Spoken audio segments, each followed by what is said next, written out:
What's good, my boy? You probably clicked this video because you're like, what the fuck does that even mean with the title I put? Or you're like, damn, I ain't seen a fucking guy in a man bun in a while. What the fuck is this? Feeling good is a feeling bad is a good thing. Let me explain. This that we live, whether you're religious, whatever you believe, is considered the human experience. Everything, the ups, the downs, the full scope of possible feelings, experience, everything. And so long in my life, I viewed the negative as a negative. All of the bad things that happened to me, all of the things that I wish I didn't do, I regretted. I lived like this for so long.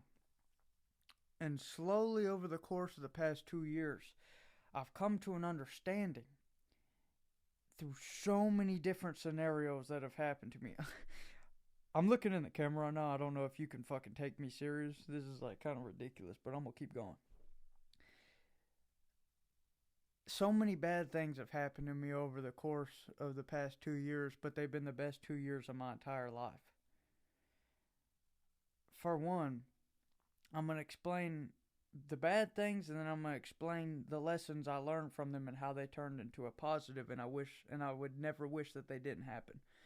The first bad thing is I lost over 100 pounds back in between 2020 and 2021. And right in the middle of losing weight, I started to feel good, and then I woke up one morning and an autoimmune disorder that I didn't even know I had just randomly sparked, and I just had abscesses on my body, and my lymph nodes swelled, and it was a painful period of like not understanding and feeling weird and like a freak for like a whole year. But if that wouldn't have happened to me, I would never have gotten to the point now where I'm like making plenty of money to do what I love, and I love every second of the day. I make art and I do everything that I believe in, and I live true to myself. That wouldn't have happened. Losing weight, all the people I've met, all the experiences I've had would not have happened if that negative thing didn't happen. Another thing, little while after that happened, I got my car stolen at like 11 o'clock while I was at work. I used to work at this pizza place in the mall. I came outside and fucking car's gone. 11 o'clock, got a pizza in my hand. I'm just like, bruh. I just sat down and started eating the fucking pizza because I was just like, damn, dog. I'd gained a little bit of resilience, so this situation didn't hurt me as much as that first one. Then fast forward maybe like 2 or 3 months later, I get evicted from the place that I've lived for over my entire life, basically. Have to move 2 hours away from all my friends and everything I ever known. And it was in that experience that I had solitude and self-reflection, and I realized and came to the conclusion of what I actually wanted to do in life. And that's where my trajectory started to aim upwards. I got completely sober and all these other great things. Then, that same car that I got stolen, I didn't explain how that ended up positive, but it did end up positive because I got it back. Like, luckily, out of the grace of God, the cops called me that were on the case, and they were like, we found it. All I had to do was spend like $1,000 or some shit, and I got it back, right? Well, after getting evicted and living at this new place 2 hours away for like a year, I get in an accident, total the car, almost fucking die. And looking at that, it looks like a negative. But then from there, I had to move to where I'm at now, which is a different spot 2 hours away from that place, because I didn't have mode of transportation. And around that time, I knew I had an idea of what I wanted to do in life, but I was still kind of what I would consider a loser. I didn't have anything going for me. And then fast forward to now, all these great things have aligned for me to do and focus on my passions and artistic desires, as well as I have a business. I'm a general contractor now, and I build houses, and I make enough money to satisfy myself. And everything seems to have worked out pretty good. Another little event during that, on my 18th birthday, in between losing weight, the disease I had gotten, and my car, I accidentally shot myself like fucking Cheddar Bob in the leg, traveled all the way from like the top of my hip through the back of my fucking knee, fucked me up. But that actually sparked me to get into the gym, and I started working out.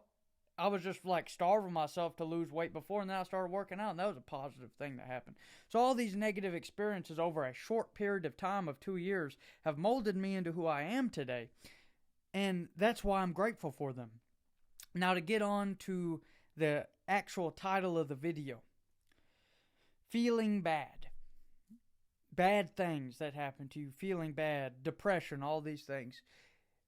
What if I told you that whatever food, whatever seasoning, whatever spice you don't like in a food, you don't ever have to taste it again? Would you say yes? What if I told you that colors that are off-putting to you, that you don't ever have to see them again in the color spectrum that you see in the world? You wouldn't say yes to that, because you would realize, well, if you think about it, you'd be like, well, the colors make up all these different things, and then it would affect this and affect that. Exactly. Same with the fucking seasoning. Same with the seasoning thing.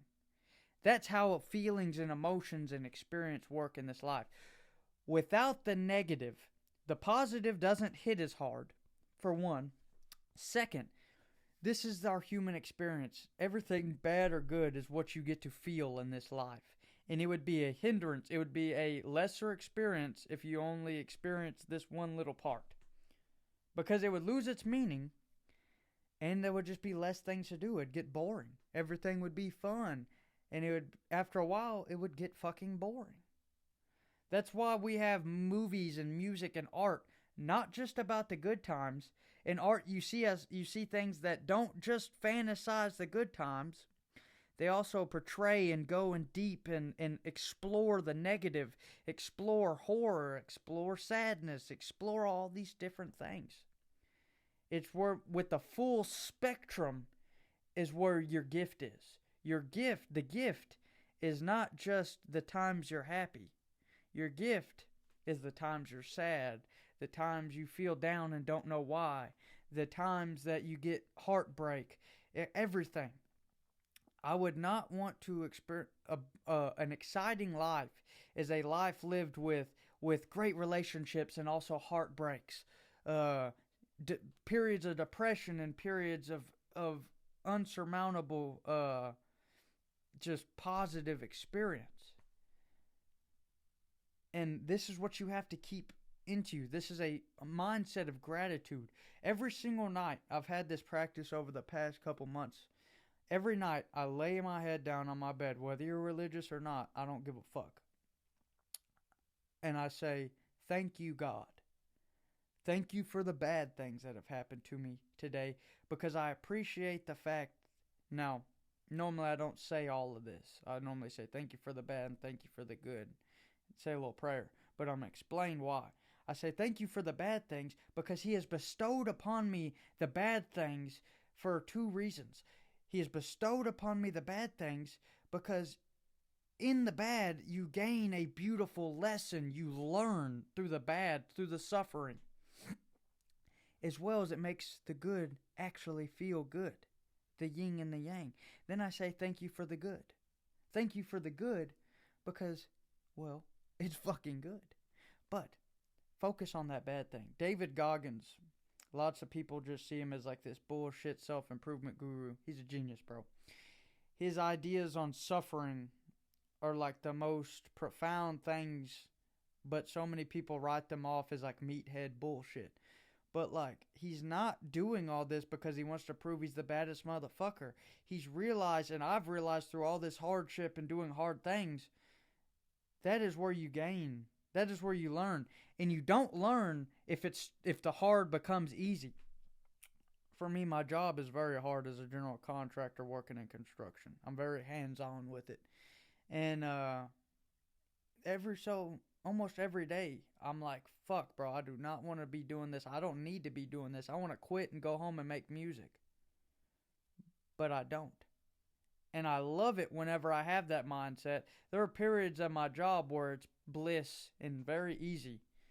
But I really like the periods where I start to like play. I have this mental puzzle to work around to convince to talk to myself and think, oh man, this is hard. I come up with all these reasons, and then it's like the clouds will go away, and I'll realize, there we go. That's that little suffering that I remember. To get a little scientific on it, there's a Andrew Huberman thing where he's talking about this like something amtypical cortex or something in your mind, and it's the thing that it's kind of a newer scientific neuroscience thing, but it's the thing that suffering impacts in your brain. And you see that in people who do hard shit like athletes and different figures like that, they have a much, on a consistent basis, they have a much bigger, this part of the brain is much bigger in them than other people. And right now it's being researched what it actually does, but it's theorized that it's like what impacts you with your willpower and actually makes you feel good and actually makes you appreciative and actually makes you know yourself and feel confident. So the bad is good. The good is bad. They're both in unison. They're both balanced. They're both needed. And they're both beautiful. And I'm thankful for this full spectrum of an experience. And so should you. Chase paper. Enjoy art and nature, my boy. Have a good one.